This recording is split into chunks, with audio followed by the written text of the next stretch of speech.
when it's early in the era that means the spring. The birds are glad to see you. Here's what they sing. Geef me le foutje, een slaantje to you, and the top of the morning too. Yes, Slante and top of the morning to you, Bucknutters. Happy St. Patrick's Day. It is Tuesday, March 17th, 2015. I am Dan Rubin. This is the Bucknuts Morning 5 and Change. Got a couple cool items for you today. First, we're going to talk about Ohio State football recruiting on the running back level. I think you can make a very strong argument that over the next few years, the term running back U will be thrown around when it comes to the Buckeyes, and I'll tell you why. And then Bill Kurelic brings his award-winning mailbag to the podcast, answering 3 questions submitted to him yesterday on very interesting topics. Bruce Judson, the class of 2016, guys that have already committed and who will stick, and then an update on Liam Eichenberg and Bill's ultimate feeling of whether or not he will be in the class of 2016. Top of the morning to you.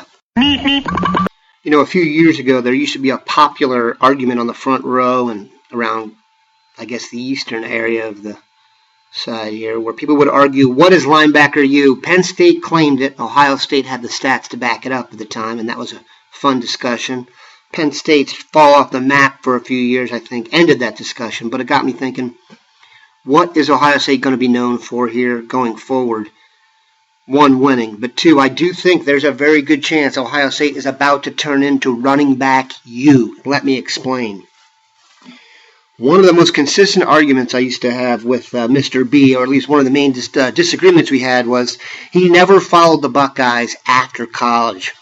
I was different. I think it's really important, given the fact that most of the guys you're recruiting, I would say in the high percentages of the guys that Ohio State recruits, believes they're going to the NFL. So you've got to show them in your program that you can do that. That's why I think sometimes guys leaving early isn't necessarily a bad thing.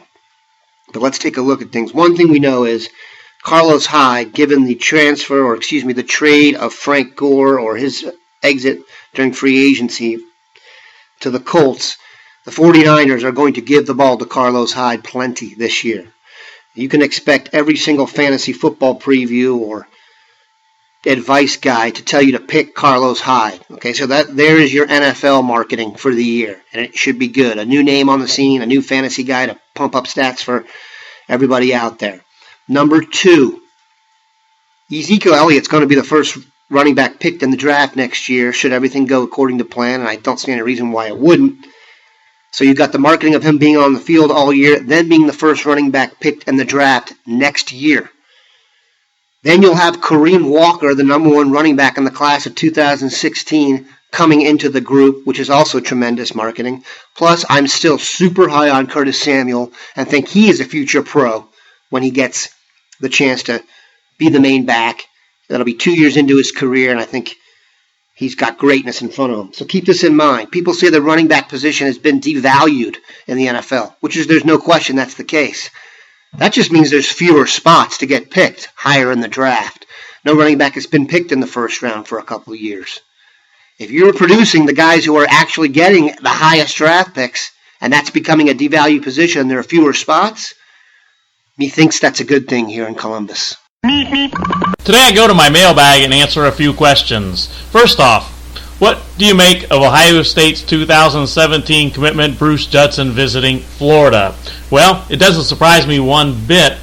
Certainly, it's going to be a process with both of Ohio State's 2017 commitments from the Sunshine State, Bruce Judson and Shaun Wade. Judson and Wade are both going to continue to attract plenty of interest since it is so early, and they are both such outstanding prospects, and certainly I expect both of them to visit other schools before all is said and done. But in the case of Judson, I continue to feel good about the Buckeyes' chances of landing the talented Floridian. Shaun Wade, on the other hand, I think that's going to be a little bit tougher, but wouldn't shock me that either one of them stays with their Ohio State commitment. And in particular, as I mentioned, I like the chances with Judson. But again, it's going to be a process. There's going to be many twists and turns. And certainly it's something that the Ohio State staff is well aware of and will continue to monitor, and will continue to recruit both players very hard all the way through the recruiting process.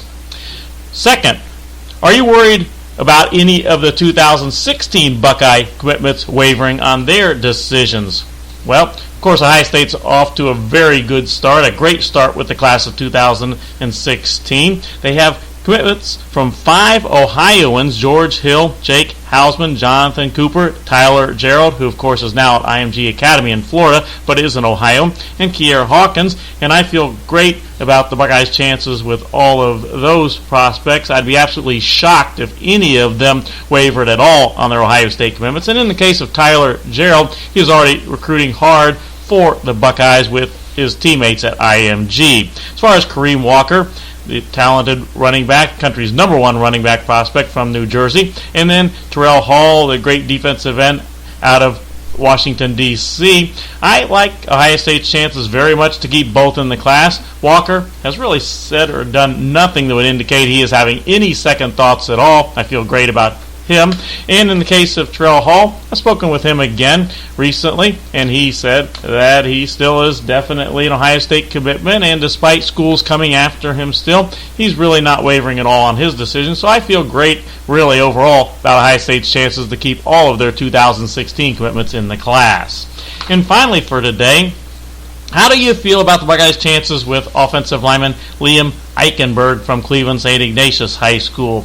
Well, to me, the decision, at least a lot of it, will come down to, does Liam want to play early and go to a school with perhaps a depth chart that looks a little bit better for him, such as Notre Dame, or does he want to go where, as he puts it, he knows he is going to win for sure? And in the end, I tend to like the Buckeyes' chances that Liam is going to go with Ohio State. It is going to be a battle. He has the 2 visits coming up in April to both schools, and those visits will be key.